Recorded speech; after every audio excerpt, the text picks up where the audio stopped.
La Jornada Zacatecas TV, un espacio de libertad.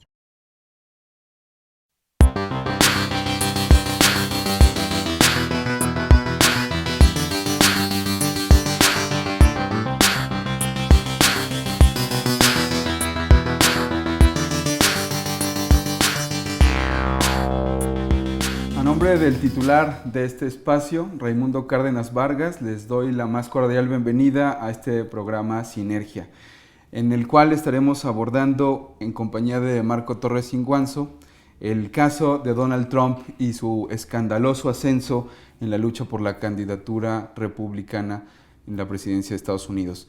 Pues entonces, sin más preámbulo, Marco, damos inicio pues a algo que ya habíamos acordado, iniciar por el tema de la radiografía pues de los migrantes en el vecino país del norte de Estados Unidos. ¿Cómo se encuentra pues los migrantes? ¿En qué situación se encuentran? ¿Cuántos son? ¿Cómo están en este momento en Estados Unidos? Pues?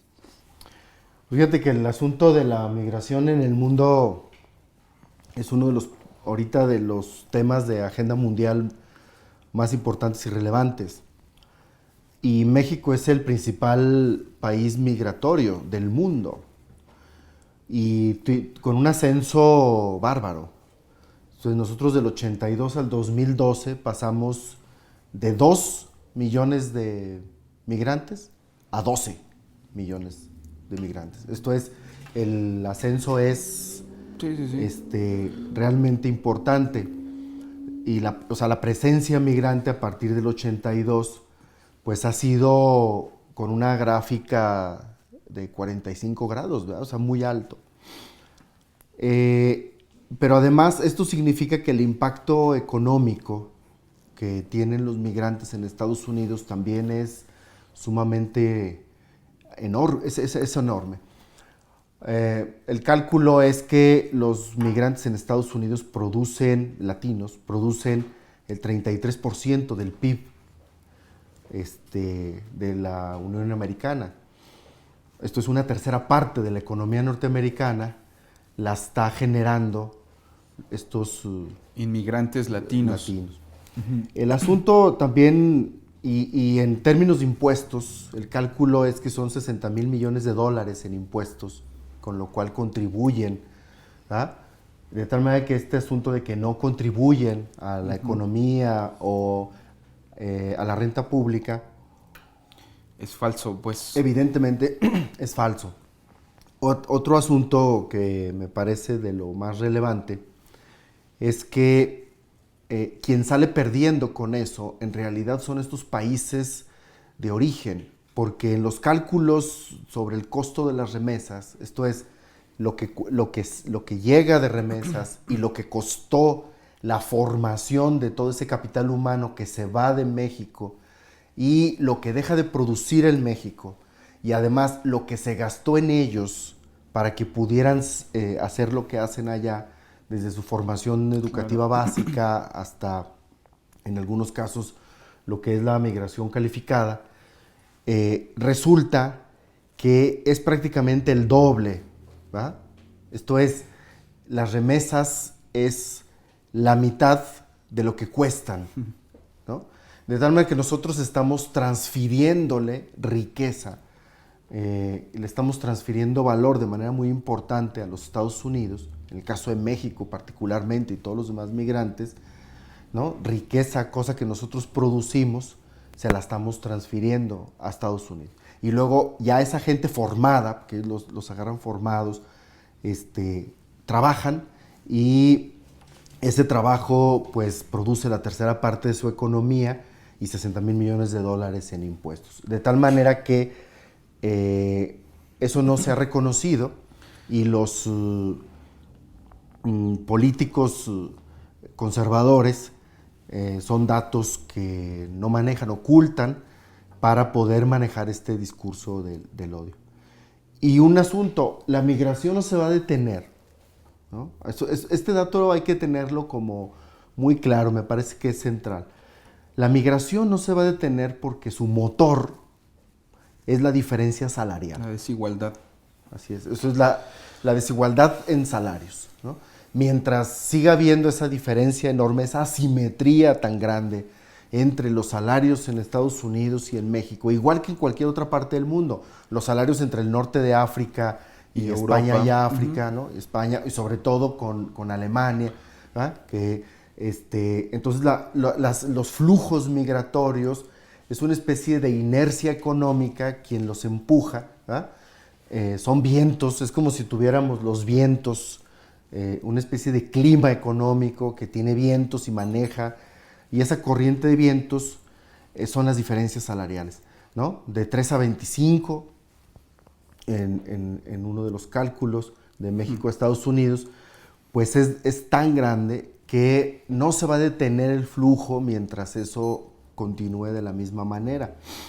En el 2010 tuvimos una disminución bastante importante de los flujos migratorios, pero no por el tema de policíaco o muros, ¿no? El tema de los muros, ni nada por el estilo, sino lo que detiene de manera importante es el tema del desempleo, ¿ah? Después de la crisis del 2008, ¿no? Toda esta crisis que tuvimos en Estados Unidos y en España de manera fuerte, el corte inmobiliario, pero que desencadena toda la economía. El empleo se va abajo, entonces el empleo y los salarios se van abajo. Eso significa, y eso sí detiene la migración, sí la detiene mucho. Pero ahora que se recupera, pues continúa, ¿no? Entonces ese es como el panorama, digamos. En contraste, pues, con estos datos, con esta información sobre la aportación que dan los inmigrantes latinos, no solo con su trabajo, sino a través de los impuestos, al fin y al cabo también la contribución cultural que le han impreso a Estados Unidos, ¿no? La aportación que no siempre se reconoce en Estados Unidos. Está este fenómeno Donald Trump, que es interesante analizar cuáles son estas raíces profundas que hacen que han hecho que Donald Trump haya germinado y que haya crecido pues tan escandalosamente. Ha tenido una efervescencia muy curiosa este fenómeno de Donald Trump, y que es interesante analizar pues cuáles son estas raíces profundas que hacen que surja un Donald Trump en Estados Unidos, y que no solo tenga los afectos de los que podríamos pensar, ¿no? Los Ku Klux Klan, los rednecks y demás grupos conservadores, racistas, excluyentes de Estados Unidos, sureños principalmente, sino que también hay latinos pues que están apoyando este movimiento conservador que encabeza Donald Trump, ¿no? ¿Cómo es que surge y qué raíces esconde pues Donald Trump? Fíjate que aquí es muy importante hacer una anotación, que no pensar como si fuera un candidato loco aislado. ¿Ah? O sea, no es Donald Trump como individuo, que es un tipo surgió que tiene más espontáneamente algo así como loco multimillonario, tiene una fortuna de $9,000 millones. Que por cierto, la heredó, la mayoría de este dinero lo heredó. La estructura, y ahorita vamos a eso, al perfil del actor, ¿no? Es muy importante en el análisis de este tipo de cosas. Luego es muy importante ver el perfil del actor, porque eso nos da pistas sobre el tema de estas raíces de las que te refieres. La cosa es que no es un candidato aislado, sino es la expresión política, ¿verdad?, de una actitud antiinmigrante de todo un sector de la población norteamericana, pero que ahora, por eso es el fenómeno Trump y no es el individuo Trump. Así es. Es una actitud antiinmigrante, pero ¿cuál es su particularidad? Esa actitud antiinmigrante de esta derecha norteamericana ha sido permanente, pero ¿cuál es su novedad? La novedad es que ahora lo hace con protagonismo político y además beligerante. Eran grupos pues más o menos aislados, ¿no? Estos grupos de los que te mencionas, los cuellos rojos y todos estos, eran grupos más o menos ya aislados, y algunas expresiones muy marginales en el Partido Republicano y tal. Pero ahora toman un protagonismo político, y esa es la novedad ¿no? Y además una legitimación. ¿Cómo es que se legitima este tipo de expresiones políticas? Bueno, la manera es que se legitiman a través de una narrativa. Por eso era importante decir los datos que dijimos al principio del programa. Es la narrativa del peligro. Sí. Igual que en Europa, antes de la Segunda Guerra Mundial, tuvimos este ascenso, ¿no?, de grupos que utilizaron, es la misma mecánica, es la narrativa del peligro. Ahí viene el lobo, entonces viene un peligro que nos va a quitar algo, nos va a quitar empleos, o nos va a quitar la paz, o la seguridad, la serenidad, o nuestras familias se van a ver afectadas, etc.